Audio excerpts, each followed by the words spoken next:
Hey guys, Mike Mills with Verity Mortgage here today. This is my good friend, Brad Bingham. He is an agent for Allstate Insurance here locally, and he lives in Mansfield, actually has an office in Arlington. And Brad and I have been buddies for a very long time. Our kids actually played sports together from the time they were probably 3 or 4 years old, all the way up till recently, really. Now that they're in 6th grade, we're playing basketball together this year. So this will finally be our last year to coach and be involved in all this stuff. The boys are moving on, so big hoorah. I'm quite excited about that. But I wanted to ask Brad in today because when it comes to insurance, Brad's one of my go-to guys that, if I have questions about stuff or if I need help with anybody that's kind of working through some issues, he's a guy I call simply because more than anything, obviously we're friends and we've known each other for a long time, but really and truly, Brad is great about answering questions and helping explain what someone's going through when they're dealing with insurance premiums and claims and all that kind of stuff. He does a really great job helping people understand kind of, what to look for, what all this, sorting through all this insurance stuff. Because honestly, and I'm the same way, most people, when they think about insurance, it's like, it makes me want to go to sleep. Like, I'm not real fired up about it, okay? But this is what Brad does every day, and he understands it better than most. And so, I use him as a resource often, and I thought it'd be good to kind of have him come on here and explain a few things in his own words, kind of what you need to look for, especially when it comes to homeowners insurance. That's what we'll primarily be talking about. What premiums are based on, why there's differences in different kinds of premiums, what the cost is primarily based in, and when you actually have claims, like what it is you need to kind of watch out for when you actually need to make a claim on your house. So even though, insurance sometimes can be something that nobody wants to talk about until you need it, right? Nobody wants to discuss it until it becomes a problem. And so the old doctor attorney. That's right. That's right. You never want to speak to them until you know. So anyway, but first, just like I always start everything out, Brad, tell us a little bit about, I joke all the time because every single person I run into either went to high school, junior high, or, church or something with Brad. Like, Brad knows everybody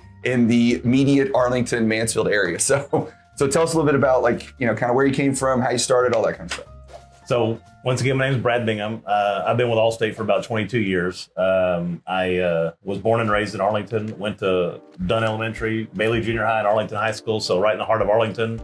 My office is still right there by Bailey Junior High. So I'm in my old stomping grounds. I wore my Arlington Stadium shirt for you, just the old school, bring it back. There you go. So, I know my surroundings. I know my area. I do know a lot of people in the area, just from the people that have grown up here. So, to me, that's a benefit. Yeah. If you can help your customers when they need something, I need a roof, or I need an electrician, I need a plumber. It's always good to be there.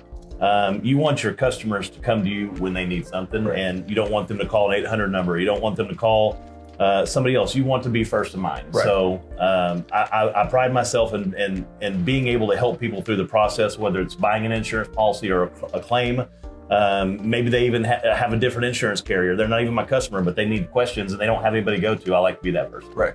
So how did you get into insurance to begin with? Like, how did that even start? Well, so actually I played baseball through college for 2 years, got into the golf business, was working at the Four Seasons. And my dad came to me when I was about to finish college and said, "What are you going to do for life?" And I said, "Well, I'm going to play golf." And he goes, "Well, do you want to make money or do you want to play golf?" And I said, "Well, I'd like to do both." And he goes, "That doesn't happen." So, or rare. It's right. Yeah. So Dad happened to be an Allstate agent. And he asked me if I'd be interested to get in the business. So I went to a class with no book, no preparation, nothing, and went and took a test and I failed. So I realized real quick that this was going to be a little bit tougher than just, getting through college. Right. So studied a little bit harder, went and passed my test, went to work for Dad, worked for him for about 7 years, and then went through a process of purchasing the agency from him. And so from there, we've grown it from about a $4 million book to about an $8.5 million book. So I've been somewhat successful, been doing it for 22 years. And,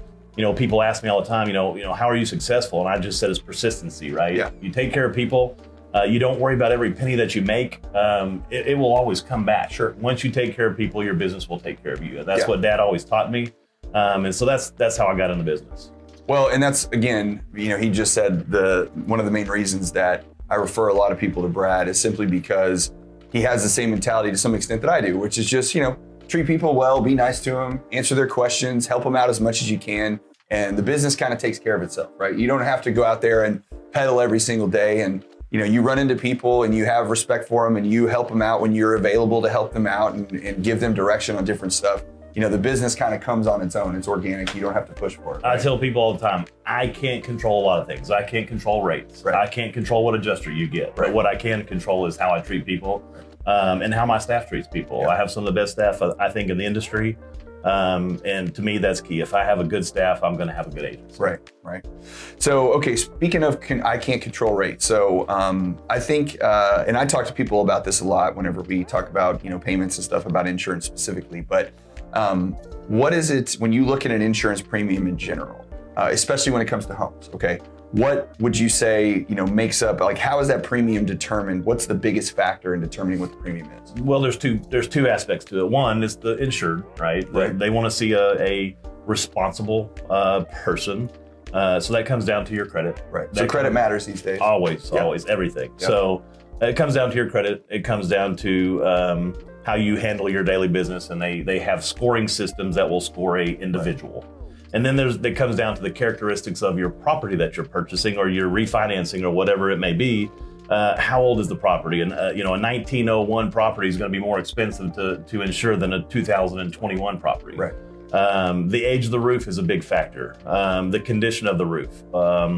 If you have a brick home, it's going to be cheaper than a frame home. A frame home is more susceptible to a fire compared to a brick home. So if you have a fire at the house, your fire department's 5 minutes down the road, you have a frame home, you're going to have a lot more damage than you would with a brick home. Right. So the characteristics of the home and then also the stability of the borrower are going to make a big difference. Okay.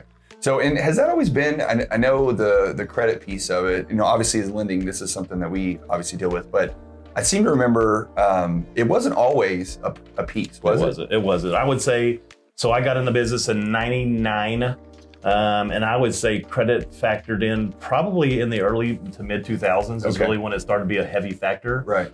When I first got in the business, it was just, clean or acceptable or unacceptable. Right. And now they have a scoring system where every company's going to tier you based off of that responsibility factor. And so, although it does relate to your credit, it also relates to your responsibility. Right. And so somebody who, does pay their bills on a timely manner, it doesn't matter if you make $50,000 a year or $500,000 a year. If you don't pay your bills on time, it's gonna affect it. So because it's a bill. Right. That's right. So it's not really your ability to pay. It's more about how you pay. Right. Your willingness to pay. That's right. What how you prioritize. So when you talk about people's ability, when they're looking at their credit and stuff, I mean, this is one of those things where when you hear people, because I deal with this a lot too, say, well, I don't use credit, right? They have a low credit. Which how do you live these days? Right. Which, by the way, I mean, that's great. You know what I mean? Like, you don't have credit cards, you don't have debt. Like, that's fantastic. Yeah. That's a good way to be. But it does play a role. Like, when you make decisions, when companies make decisions based on, whether to lend you money or whether to provide a service to you, right? Yeah, that requires payment on a monthly basis. It's something that they consider. Now, I remember we used to, and I think it may have changed, you can tell me, but used to, if somebody, like, let's say, for example, they had a divorce, right? And their credit was wrecked because this happens all the time. Sure. Because their spouse didn't pay or ex-spouse didn't pay whatever credit card bill or whatever. Used to, you could factor in for that. Can you still do can? That? Yeah, okay. Absolutely. There's a credit dispute process. So if you've been through a divorce, or if you've lost a child, or you've lost a spouse, you involuntarily lost your job with the coronavirus. We've had a lot of people that lost their job. They didn't, no doing of their own. They just their business shut down, and so they lost their job. If you have those circumstances and that it was a direct impact on your credit, then absolutely there's an appeal process. There's a 3-page application that we fill out, send it into underwriting. They'll look at every individual case, and absolutely they make exceptions. So if that becomes a situation, we can always help you with that. Just because something happened that was out of your control, call us, let us talk about it. And, don't shy away from it. Just be honest, open, and tell us what's going on and see if we can help you, because a lot of those circumstances can be taken care of. You can correct it on your side. Yep. Now, just to give and I know I'm putting you on the spot a little bit, so you can ballpark us here, but I always tell people, whether you're buying a $200,000 house or a $400,000 house, your insurance premium on a monthly basis is going to be somewhere around $200 a month. It could be 175, it could be 225, it could be somewhere in that range. But it's not going to be $25 unless maybe it's a brand new home, or it's not going to be $500. So, you can shop and do different stuff in that range. But when it comes specifically to the credit part, so when someone has, let's call it bad credit versus someone, and by the way, they don't pull like a hard inquiry, right? No, that's correct. It's just a soft thing. Like you get a pre-approved letter in the mail from a credit card company. They're pulling some type of system that's going to give them a score to qualify you that way. Right. So you're same situation. It's going to be a soft hit, not a hard hit. It's not going to affect your mortgage. It's not going to affect you purchasing a house. It won't show up anywhere. That's correct. It shows up as an inquiry, not a pull. So for someone that has, say, not the greatest credit, and someone that has really good credit, and all other factors being considered equal, what would you say the difference in a premium could be on a monthly or yearly basis? Huge. Pretty big. For the Allstate scoring system is a 1 to 50 scoring system. Okay. The difference between a 1 to 50 is a large amount. Okay. I'm going to tell you, most of your people that are in the 50 range are probably not going to be qualifying to purchase a house. Right. So that's going to be a big factor. But somebody who has a credit score of over, I would say, a 30, a lot of those circumstances, like we talked about, there are circumstances that they have good credit, but they lost their job and it's affected their credit. We can work through those processes and get you taken care of. But it is a big difference. Credit is a big factor when it comes to insurance pricing. And pretty much home, it doesn't matter. Right. But pretty much across the board too, all insurance companies do this now. This isn't. There are some that are more stringent with it, and some that are less. But yes, in most cases, all insurance companies are using some type of a scoring system on your responsibility. So something that you tell me all the time, and you just said it a minute ago, is that you really can't control rates, right? Nobody can control rates. The premiums are what they are. So when you look at different companies, wait a minute. Progressive, you can name your price, right? But they can't control the price. Right. That just means you get less coverage. Yes. Well, okay. So that's kind of where I was going with this. So when you look at different companies, we won't name the other ones, but you're Allstate, so you have other companies that you compete against. Really and truly, like when it comes down to when you're seeing big differences in rates, obviously some companies have different premiums, but they're really not that big of a difference. Right. But when you see a dramatic difference between, say, something that you would offer somebody and something someone else would offer, and it's significantly different, that throws up some red flags for you, right? It typically comes down to deductibles. Right. What we see in the industry a lot is I quote people how I would purchase insurance, right? So when I start out, I put all the endorsements on there that I would want on my policy. Right. I do a deductible that I know that I can afford, that when it comes time for a claim, I'm not saying, well, who's going to help me here because I can't afford my deductible, right? And what we see a lot of times is when people quote price, they're quoting higher deductibles. Instead of having a 1% deductible on your roof, you're getting a 2%, maybe a 3% deductible on your roof. People don't look at the fine details. They just look at the price and say, oh, that's cheap. This is the one I want, right? So when it comes time to get that roof replaced, and you have a $6,000 to $8,000 deductible compared to a $2,500 deductible, that plays a big factor in your price. So talk to 29 or 30-year-old Mike when he says, you say deductible, and I'm like, oh, okay, cool. But I don't really know what that means. So what is that exactly? With the inflation that we're experiencing today, the values of homes are exponentially going up, and especially the replacement cost. So what we used to be able to rebuild for $200,000 is now costing us $300,000 to rebuild. So that plays a big factor in, one, your premium, and then two, your deductible. So your deductible is based off your dwelling coverage, not the claim. A lot of people say 1%. Oh, well, if I have a $10,000 claim, you're telling me I've got a $100 deductible? No, that's not the case. It's 1% of your dwelling coverage. So if we have a $500,000 house, we have a $5,000 deductible. If you have a 2% deductible, you've got a $10,000 deductible, and now you're covering the cost of your roof. Right. The insurance company's, covering a fraction of your roof, so absolutely they'll give you a cheaper price. Sure. In your premium, typically here in the DFW Metroplex, 65 to 67% of your rate is going to come from your roof. Right. So if you have so many roof claims. Absolutely. Right. We have a hailstorm every year. Right. Does it hit Mansfield? Does it hit Collin County? Does it hit Denton County? It's going to hit DFW sometime, right? Every year. But when it comes down to the age and the condition of your roof, it's a major factor in your premium. So when we're paying out 67% of your rate towards roofs, you bet that's going to be the biggest factor that they're going to take into pricing Right. insurance. And the deductible is actually money you come out of pocket. By state law, you're supposed to, yes. Yes. So Yeah. when you have a claim and your roof is, let's do some easy numbers. You got a $10,000 roof. You've got depreciation of, let's call it 3%. And a lot of people don't understand the depreciation. Depreciation is simply, your roof is not brand new. It is old, just like a car. As it gets older, it depreciates. Your roof, as it gets older, it depreciates. And so as your roof depreciates, they're going to take that out of your claim. Okay, if you have a replacement cost policy, at the end of the process, when you replace your roof, they're giving your depreciation back to you. It's called recoverable depreciation. If you purchase a policy that does not have recoverable depreciation, it's called an actual cash value policy. And if you have an actual cash value policy, now you have let's call it a $2,000 deductible at 1% on a $200,000 house, plus the $2,000 of depreciation. On a $10,000 roof, you're getting a $6,000 check and you're coming out of pocket for the rest. Gotcha. On a replacement cost policy, you're going to come out of pocket your deductible, and then after you put the roof on, the insurance company is going to reimburse you the depreciation. Oh, okay. So that's a better, which is more You want a expensive. replacement cost policy. Right. It's going to cost you more. But once again, that's the fine details. Right. When you're buying a policy and one company's quoting you $2,000 Right. and one company's quoting you $1,700, the one company has the 1% deductible Right. and the other one has a 2% with a non-recoverable depreciation policy. Right. You're not getting apples to apples, but that salesperson's not going to tell you that. They're going to tell you my price is $1,700. And you have no idea until you actually have a claim, and then that's You when have no figure it idea. out. Right. And then you're calling Brad saying, hey, Brad, can you explain this to me because my agent won't answer my call. Well, okay, so that's another good segue into what I was going to ask you next is, and we'll just use, since you brought them up, we'll use Progressive, right, as an example. The Name Your Price tool. They have great commercials. Like, Hey, Flo's cute. Yeah, Flo's real cute. I love Yeah. the commercials. But okay, so when you look at the models of insurance, the company, how they put together, Sure. I call it like an agent model or a call center model. It's called direct. Right, direct. So, what would you say? Obviously, look, he's an agent. He works in an agent model, so he's going to have a bias towards that. Okay, we'll get that out of the way.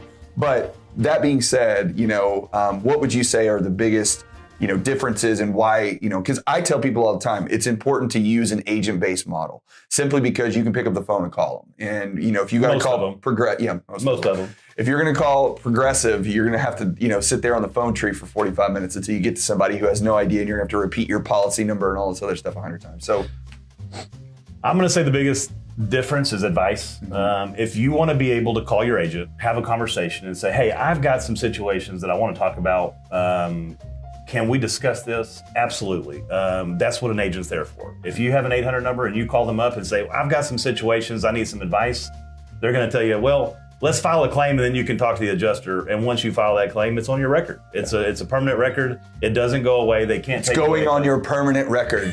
It's not going away. It follows you for anywhere from 3 to 5 years, depending upon the underwriting at whatever company you go to. Some of them use a 3-year history. Some of them use a 5-year history. So once you file that claim, it's on your history. Right. If it's a zero, premiums. if it's a zero, sometimes what it really comes down to is if you can qualify. I got you. Right. Got If you have 3 inquiries with a company and they put 3 claims on your record and you go to shop your insurance, you're not going anywhere. Even if they didn't pay you a penny, you're stuck with what you've got because you have 3 claims on your record. So the biggest factor when you look at a direct model compared to an agent model is the fact that you can pick up the phone. Typically, agents have great staff. They're knowledgeable. You can call them up. You can ask them questions. They can answer your questions. And you can determine whether you want to file that claim or not, right? You've got a deductible, and let's call it a $5,000 deductible, and you've got a $7,500 claim.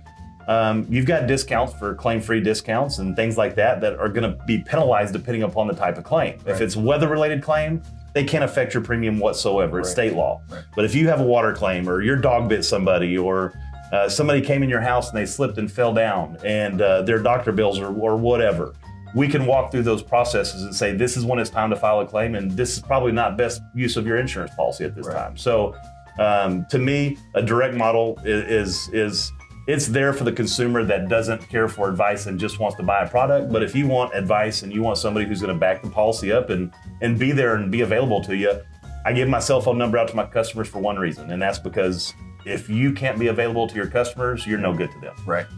It may disrupt my family time here and there. Sure. It may disrupt a basketball game or a volleyball game or a soccer game, whatever it may be. But you know what? If I can't promise my customers I'm going to be there for them, I'm no good to them. Right. Right. And there's, people take value in the fact that, you're there to help them. And by the way, too, you were talking about whether or not it makes sense to file the claim or not. I think the confusion sometimes with that is like, oh, well, of course, the insurance company doesn't want me to file a claim because they have to pay for it. Sure. And there is certainly a part to that, I'm sure, in some cases. But, with Brad, when he tells you that, it's more about the math, right? It's more about... It always comes down to math. Right. It's like, here's what you're going to pay, but here's what it's going to affect you. So it's up to you. I mean, you give them this, like, look, you can do whatever you want to do, but if you file the claim, this is what's going to happen. If you don't, this is what's going to happen. And, the contractors are also the way they price their things are two different ways, right? You always have cash price. So you call up a contractor and say, hey, I have no insurance. I'm not going through my insurance company. What will it cost me to have this done? They're going to give you one price. But when it comes down to insurance pricing, the insurance industry really controls the pricing on what they pay out on a claim because they have software programs that are going to say, if you need a new roof, this is how much it costs. Right? Now, that can be adjusted by supplementing in other processes, but for the most part, it's all controlled on how much is paid. So, yes, we're always going to walk you through what's best for you, and that math is very simple. Your deductible, your discounts, and what does it cost you to get the repairs made? Right. And so those claims will stay with you for about a 3 to 5 year period like we talked about, and we'll do the math of here's how much your deductible is, here's how much you're losing in discounts, and here's what your out-of-pocket expense is today, and let you make that decision on what you want to do. Okay. So when someone calls you and says, okay, I needed to file a claim, let's just talk about roofs or homes in general. What would you say and let's say it's not you. Let's say they have it with some other company and they call somebody else. What are some questions that they need to ask and things that they need to talk to their agent or the call center person or present to them to help them make their claim a little bit better and make sure that they're needing to do it and it's necessary? The first thing whenever you file a claim is always a date and a time. So they want to know the date and the time and exactly what happened. Okay. Wind damage and hail damage are basically the same thing, but they are not the same thing. Okay. So wind and hail is always typically for your roof. We get a storm that comes through. We get 90-mile-an-hour winds with hail. Wind is going to damage your roof differently than hail is, and they're going to pay how they repair that differently as well. Okay. So wind damage is paid by the shingle. Hail damage is paid by a square. So they're going to mark off a square. They're going to see how many strikes you have in the square. And if you have a certain number of strikes, that entire slope is now totaled. Gotcha. In a wind damage situation, whatever shingles get damaged by that wind are the only shingles that are going to get repaired. They're not going to see how much wind damage you have and replace the whole slope. They're just going to replace those damaged shingles. Okay. Now, what about other parts other than the roof? I know, we had a big windstorm recently, or the last couple months, and we were building our fence, and my whole fence came down because of the wind. Right. Now, it was a small section. It wasn't enough to make a claim. We had somebody repairing it. But what are some of the other things that people need to look for when they either have hailstorms or wind that other than just the roof? Yeah, so there are coverages on your policy that are going to be depreciated no matter what. Okay. Your fence is one of those, right? When you have a fence that's built to last 10 to 15 years, when the fence is 10 years old, we're not paying for a brand new fence, right? We're going to pay you a depreciated value minus your deductible. So once again, when you call the agent and you say, my fence blew over in the windstorm last night, what should I do? We're going to look at it and say, well, how old is your fence? Yeah. Was it falling over to begin with, and the wind just kind of knocked it over, or was it a brand new fence and it got blown over? Yeah. So when it comes to the fences like that, now as far as car and other types of damage, once again, date and time, they're going to want to know what happened. They're always going to want to take a statement from you. And so you've got to be available to the company to be able to let them process the claim and fix your repairs, work with your contractor. And that's really your duty as an insured. When you buy an insurance policy, you're in the contract, it states at the time of the loss, you're going to cooperate with the insurance company. Mm-hmm. If you do not cooperate with the insurance company, they will not pay. Right. So it's always important that you be available for them to work with you. Claims adjusters are very difficult to contact, right? They are on the phone 24/7 all day long, right? They don't sit by the phone waiting for you to call. Right. Once they leave you a message, they're on to the next call. Right. And so Playing phone tag with that adjuster can be a little difficult, and going back to having an agent or being direct, that's another situation where if you have a conflict getting a hold of an adjuster, you can always pick up the phone and call your agent and say, hey, I'm having a real hard time getting a hold of this adjuster. Can you help me with that? And we can absolutely get involved and help you with that. Got it. Do you think that, and of course this doesn't happen with you, but when it comes to adjusters coming out, or when it comes to somebody showing up to look at your roof and they say, no, your roof looks fine. You don't need to make any claims. Should you always take that? Absolutely not. Okay. Well, I'm going to tell you, the process of claims have changed in the last few years with technology. Okay. Virtual Assist is a big platform that the insurance companies use, which means that a live adjuster doesn't always come to the house anymore. They come out with a third party. They have cameras. They have video. They can Skype or chat with an adjuster behind a desk. And so the person who's at your property is not really the one. Schmo. They're just doing a process for a company.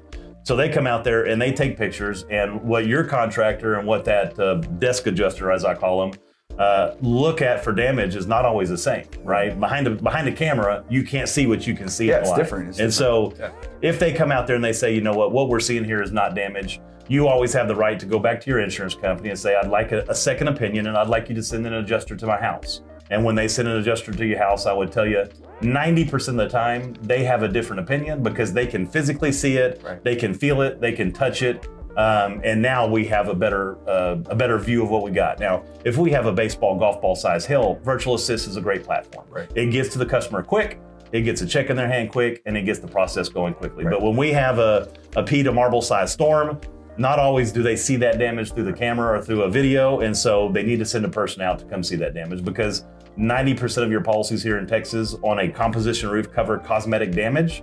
On a metal roof, cosmetic damage most of the time is not covered. And so most of the damage on roofs is really cosmetic damage. Your roof's not leaking, your roof's still functioning, it's shedding water. But when it damages that shingle to the point where it will degranulate and it will deteriorate over time, that is still considered damage that is owed by the insurance company. Well, because eventually that shingle can wear 100%. You can get wear and tear. It speeds that process up when they get dinged. So for my agent friends out there that watch this, the tens and tens of people, what would you say, when you have a client buying a new house? I think some may just do a really good job of making sure the roof's in good shape and they have questions about it, but I don't think a lot of them do either, because they just don't think about it. So what would you tell an agent or, to guide their buyers on when they're buying a new home? Buyers or sellers. I think one of the very first processes that you should take your customer through is not only inspection, because an inspection, they're going to look at your roof, but they're not a professional roofer, right? They're not going to look at damage. They're going to look at functionality, right? When they're checking the boxes, it says, does the roof function? Yes, it's shedding water. But they're not going to look and see if it's got wind damage or hail damage, or if nails are backing out of the roof. So I always recommend that they contact their, contact a refer, have a great referral for them, let them come out. I would tell you all roofers do free inspections, right? That's how they get their work, right? If they're charging you to come out, call the next one, because there's plenty of them that don't. So you call roofer out, have them take a look. If you're selling your house and you don't know you've got damage, it's much easier for you to take care of it now, deal with your insurance company, than you get a buyer, the buyer to have to go through this process, and the buyer find another property in the process and leave you and go find somebody else because they've got a new roof maybe. So if you're selling your house, have that guy out, come take a look. If you're buying a house, always have the roof inspected by a roofer, not an inspector. And that way you're getting a fair, non-biased opinion on what they have going on. Nobody wants to blow up a deal, right? Roofs can always blow up deals. Nobody wants to blow up a deal, but we also want to protect our buyers. We want to protect our sellers. Look, sellers have responsibility. If they had a hail damage and they don't take care of it, they're still responsible for it, right? I've had multiple situations where a customer's bought a house, it fails inspection. We call the seller. We deal with the seller's insurance company. They come out, they take care of the roof after the property's already sold, because that damage is still their damage when they were insured. That's right. And so you can always work through those circumstances, but it's always best to do it up front. That way you're not dealing with it on the back end, because it always becomes a hassle on the back end. Well, and I think, in today's market too, I think, somebody said, well, I'm selling my house, I've got 30 offers that are coming in, it's not going to be a big deal. They'll deal with whatever they deal with. And to some extent that may be true, but what also happens is you get your house under contract as a seller with a buyer, and then the buyer gets a home inspection, And then the buyer comes back and says, okay, well, now I want these 5 things or these 10 things or these 20 things completed. The insurance companies inspect too, right? So just because the inspector says this, when the insurance company comes out, they may have a list of things too. And if you don't take care of those things, you're not going to continue with that insurance policy. Right. Well, and then your buyers come back and say, okay, we'll fix it, but we need to lower the price $10,000, or give us closing costs of $5,000 or whatever. Concessions can be whatever you guys choose. Right. So if you get out ahead of that before you get your house listed, because you can tell them, no, we're not going to do that, and have somebody else come in, but you're going to run into the similar problems over and over again unless somebody just comes in and pays cash and walks away. So for the most part, if you get that stuff handled ahead of time to make sure that all that stuff, all your ducks are in a row, then you don't have to worry about the inspections as they come through and having to reduce your price. And because then that 10 or 20% that you just, you listed your house for 300 and you got offers for 320 and you took that offer, well, now you just lost 10 grand or 15 grand off that offer that you could have had if you'd have just handled the roof situation before you got into it. Very well. So it's one of those things you just got to make sure that, you pay attention to and don't let it, bog down the transaction, because you just want to get through it and get out of it. Everybody just wants to get the house sold and move on and not have to deal with it. So, curious, have you had any interesting claim scenarios over the years that? Any that come to mind right this minute? Not really, but anytime you're in the insurance business, you're going to come across. I've been here 22 years. You're going to come across your fair share of off the wall situations. Right. People think, well, I have an insurance policy, it covers everything. Right. Not the case. Your policy does not cover everything. There are exclusions in every policy. And so there are things that they're not going to cover, but as your normal stuff, your fire, your hail, your wind, your water, thefts, those things should be covered by every policy. If you're buying policies that don't cover those things, then you got problems. Right.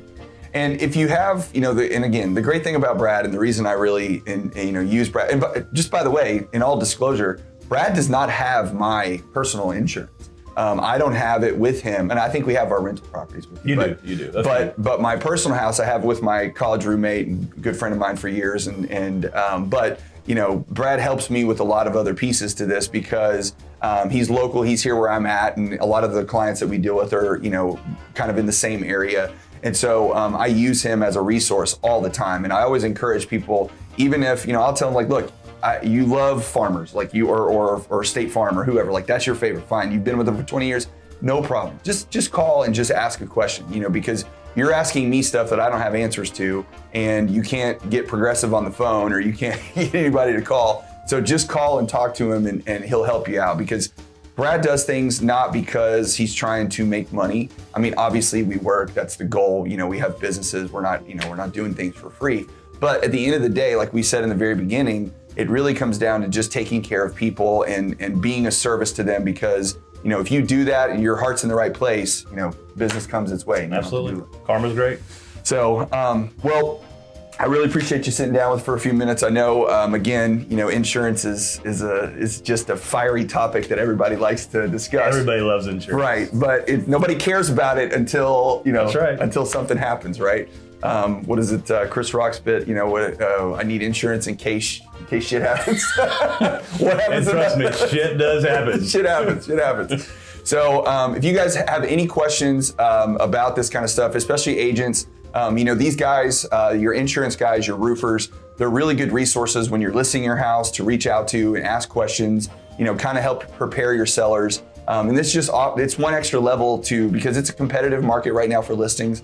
So it's one extra level of service that you can offer to your clients when you get in there to say, hey, let's look at your roof. Let's look at the property. Let's make sure our house is insurable so we don't run into issues once we get a contract accepted. So these are all little tools that you want to have in your tool belt and people that you want to have direct contact with, because if you have a friend of yours that's an agent or a roofer or something like that, and you call them with a question that isn't related to buying a policy and they don't call you back, probably not the best person to have on your side, right?